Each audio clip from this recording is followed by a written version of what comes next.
대학원 황기식 교수님 스튜디오에 나와 계십니다. 안녕하십니까? 안녕하세요. 안녕하십니까? 예, 교수님 반갑습니다. 지금 뭐 때이른 무더위가 한국에도 정말 우리를 힘들게 하고 있는데 유럽에는 40도가 넘는 폭염 또 대형 산불까지 이어지면서 사망자가 속출하고 있고 난민도 수만 명이 발생하고 있다면서요. 그렇습니다. 이 프랑스, 포르투갈 지금 40도입니다. 특히 프랑스의 그 우리 와인 생산지인 보르도 지역에도 네. 40도가 넘기 때문에 네. 이 그 와인 나중에 이 수확에도 걱정이 됩니다. 포도 수확에도. 스페인은 더 합니다. 지금 46도입니다. 아유, 그렇다면은 벌써 600여 명 정도 어르신들이 네네. 온열 질환으로 사망을 하고 있거든요. 이 대비가 있어야 됩니다. 그리고 영국도 사실 그 프랑스나 포르투갈, 스페인은 그래도 남유럽이라고 보고요. 네. 네. 영국은 그 해양성 기후거든요. 여름에도 뭐 18도에서 22도? 많이 올라가면 22도 정도예요. 예. 평균 기온이. 네. 그런데 지금 40도입니다. 역대 최고 기온을 완전히 갱신하고 있거든요. 예.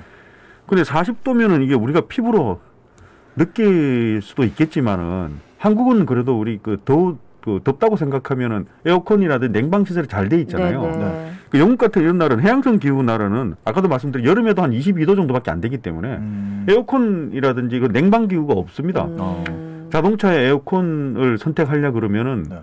상당히 힘들어요. 에어컨 네. 미리 주문해야 되고 막 그렇게 그런 나라이기 때문에 40도라는 것은 네. 이 상상을 할 수 없는 그런 기온입니다. 그래서 국가 비상사태까지 선포를 했습니다. 네. 그래서 그 비상사태 선포하면서 내용을 보면은 자가용 운전하지 말라 시민들에게 네. 차량 운행 금지 권고하고 그리고 이걸 생각할 수 있겠습니까?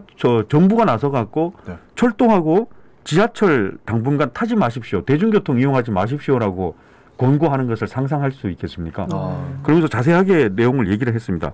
철도의 철로가 폭염 때문에 휘어가지고 사고가 생길 수 있으니 네. 아예 당분간은 타지 마십시오. 이렇게 자세하게 설명을 그 정도입니다. 그래서 AFP 통신 보도를 보니까 이거 지구 종말 이후의 세상을 묘사하려면 이런 세상 같다라고 그렇게 얘기했고 그리고 폭염이 이렇게 이어지니까 산불이 계속 발생하고 네. 있거든요. 아까 네. 말씀하셨지만 네. 산불이 너무 심하니까 그 산불 난민이 발생하고 있습니다. 프랑스에서 뭐 벌써 15,000명, 스페인만 3,000명 산불을 피해서 대피해야 되니까 이게 산불 난민이 계속 발생하고 있고 이거는 그리스하고 크로아티아, 헝가리 같은 남동 유럽 국가들도 계속 지금 산불이 발생하고 있거든요. 예. 그래서 포르투갈에는 그 소방 항공기 조종사도 이게 너무 지금 그 많이 투입이 되니까 네. 그것도 이제 사고가 나서 사망하는 그런 사건도 생기고 있습니다. 근데 가디언 그 신문을 그 사설을 이렇게 읽어보니까 네. 이 전부 다 기후변화 때문이라고 네. 분석하고 있습니다. 기후변화에 따라서 극단적인 폭염이 발생하고 있고 이전에 없었던 네. 그런 폭염이 대형 산불의 주 요인으로 다시 작용하는 거죠. 그럼 이게 악순환이 이어지고 있고 그리고 40도 그러는데 40도 폭염이 계속 지속이 되면 인간에게 정상 기후에 비해서 사망 확률이 10배 이상 높아진다. 이렇게 분석을 하고 있었습니다. 야, 우리 지금 한 30도, 31도만 돼도 엄청 더워가지고 그러는데 정말 이 밖에 아예 다니지도 못하게 지금 공고를 하고 있고 아까 저 오면서 뭐 보니까 외출할 때 물병을 꼭 들고 다니라 이런 당부까지 하더라고요. 아, 진짜 이 기후 변화가 정말 심각하구나 하는 거를 느낄 수 있는 그런 내용입니다. 근데 여기서 또 걱정이 되는 게 오미크론 하위 변이가 너무 확산이 돼가지고 지금 또 전 세계 코로나가 완전히 재유행됐지. 아 이거 어떡합니까? 좀 많이 그러니까요. 나아지는 것 같았었는데요. 지금 다시 심한 것 같습니다. 네.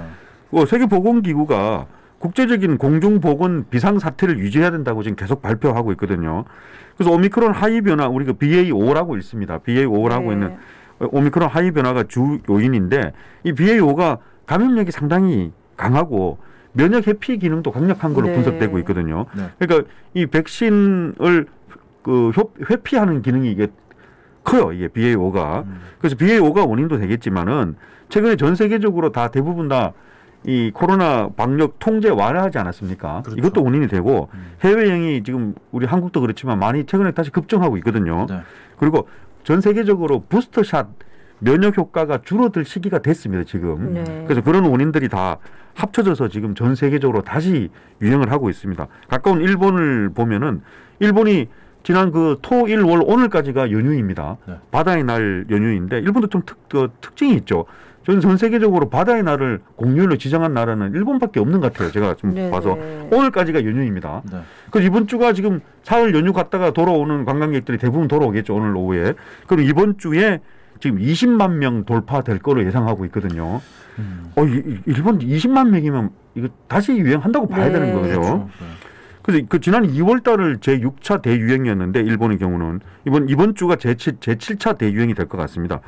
중국도 본토에서 500명이 다시 넘어섰는데 일본에 비하면 숫자가 적다고 볼 수 있겠지만 중국은 제로 코로나 정책을 계속 유지하고 네. 있지 않습니까? 네. 그 500명은 제로 코로나 정책에 비하면은 상당히 많은 발생자 그렇죠. 수거든요. 예.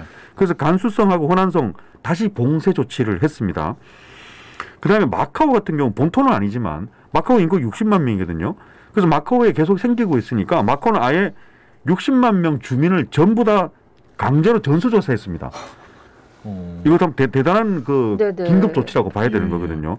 그래서 마카오에는 긴급한 용무 외에는 일체 활동을 22일까지 중단시키고 있습니다. 이번 주가 초강력 조치입니다. 그다음 마카오 그럼 우리 카지노 유명하지 않습니까? 네. 카지노가 마카오의 세수의 80%거든요. 카지노 영업도 전부 일단 이번 주는 다 중단했습니다. 그리고 주민이 병원 가는 거 하고 생필품 사러 가는 거 외에 외출을 하면은 강력하게 단속을 하고 벌금을 물리도록 되어 있습니다. 홍콩도 지금 하루 4천 명 수준에 발생하고 있고요. 미국 지금 하루 13만 명 발생하고 있습니다. 이건 좀 13만 명이면 다시 유행한다고 네네. 봐야 되는 거지 않습니까? 그렇죠. 영국도 지금 일주일 사이에 근 한 30% 40%씩 계속 더 증가하고 있거든요. 그러면 7월 첫째 주 발표를 보니까 350만 명입니다. 근데 6월 마지막 주 6월 마지막 주 발표를 보니까 270만 명이에요. 예. 그러니까 일주일 사이에 도대체 몇 명이 늘어난 겁니까? 네. 그래서 50세 이상은 백신 4차 접종을 강제로 하라고 발표까지 하고 네. 거의 없어졌던 대중교통에서 마스크 다시 쓰라라는 네. 그 조치까지 하고 있습니다. 네. 지금 뭐 진짜 이 오미크론 하위 변이가 계속해서 확산하는 모양새이기 때문에 우리들도 좀 조심을 해야겠다 이런 생각이 들고요. 세 번째 소식을 만나보겠습니다. 시진핑 주석이 8년 만에 신장 위구르 자치주를 방문했습니다. 방문을 해서 종교관리 능력을 좀 강조하는 모습이었는데 이 내용 좀 짚어주시죠. 예, 이 부분은 상당히 의미가 있을 것 같습니다. 시진핑 주석이 신장 위구르 그러면 우리가 그 좀 자치주인데 그 종교가 다름으로 해서 네. 거기에 분리 독립 운동이 좀 있었고 네. 그것을 중국 측에서는 이제 그 억압한다라는 그런 서방 측의 많은 그 인권 논쟁이 있었던 지역이니까 이번에 지난주에 방문했는데 무려 3박 4일 동안 방문을 했거든요. 네. 쉽지 않았을 겁니다. 그런데 아까 말씀하셨던 이제 2014년에 방문을 했으니까 8년 만이거든요. 근데 8년 동안에 그 상당한 많은 변화가 있었습니다. 2014년 방문 때 하고 8년 후에 이번 방문 때 하고는 시진핑 주석의 연설문이나 태도나 그래서 거기서 만났던 행사들의 그 치루었던 행사들의 분위기가 상당히 달라요. 8년 전에는 상당히 과격한 그런 얘기도 많이 했거든요. 네. 신장 위구르의 이슬람 분리주의 세력들은 격살하겠다라는 그런 표현까지 했었거든요. 네. 근데 이번에는 그런 자신감이 상당히 있는 것 같습니다. 지난 8년 동안의 정책에 대해서 상당히 부드럽고 긍정적인 발언을 많이 했습니다. 종교가 건전하게 발전할 수 있도록 지원하겠다. 그리고 신장 위구르의 소중한 이슬람교를 중국화를 더 잘 이룰 수 있도록 지원하겠다. 이런 연설을 많이 했거든요. 예. 그렇다면 이거는 이번에 3박 4일 동안 8년 만에 특별히 신장 위구르 지역을 방문한 이유가 있지 않겠느냐. 그래서 이런 그 부드러운 발언, 자신감 있는 발언을 한 이유가 있지 않겠느냐라는 분석들이 나오는데 올 가을에 시진핑 주석에게는 상당히 중요한 제20차 당대회가 있지 않습니까? 네. 여기서 시 주석이 3년임 확정을 앞두고 있거든요.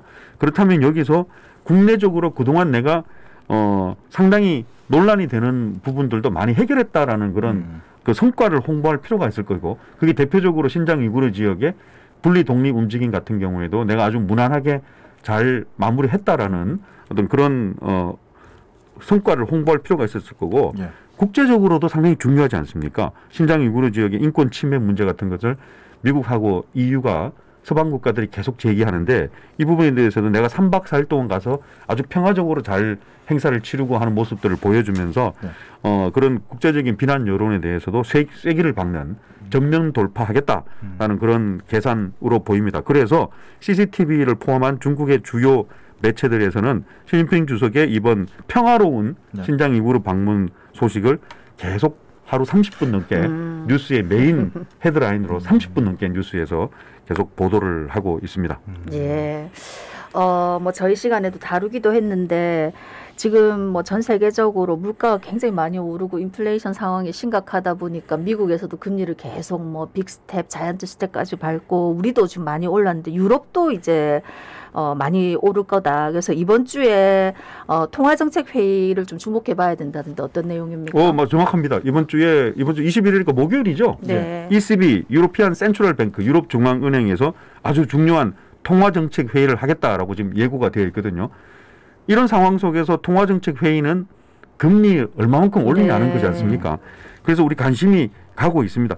금리를 올리는데 과연 한 0.25% 정도 올리느냐 아니면 미국처럼 빅스텝에 포함이 돼서 0.5%포인트 올리느냐 이 부분에 대해서 관심이 있는데 전문가들의 분석과 예상은 빅스텝이다. 0.5%포인트 올릴 것이다. 네. 여기에 설득력이 있는 게 미국 못지않게 유럽도 인플레이션이 너무 심각하고 네. 최근에 유로화 가치가 너무 떨어지지 않습니까?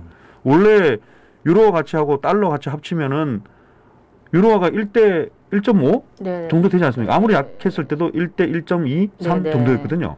지금 1대 1이고 최근에 더 떨어졌어요. 1대 0.99까지 떨어졌거든요.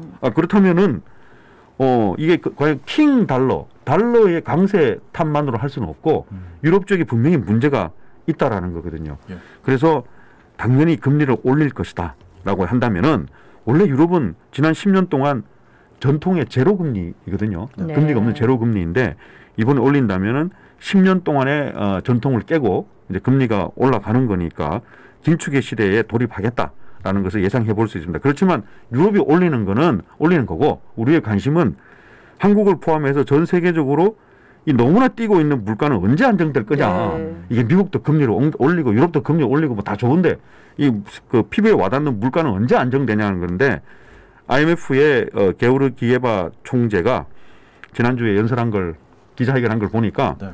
주요국이 올해까지 계속 금리 인상 연속될 거다. 그건 알고 있고요.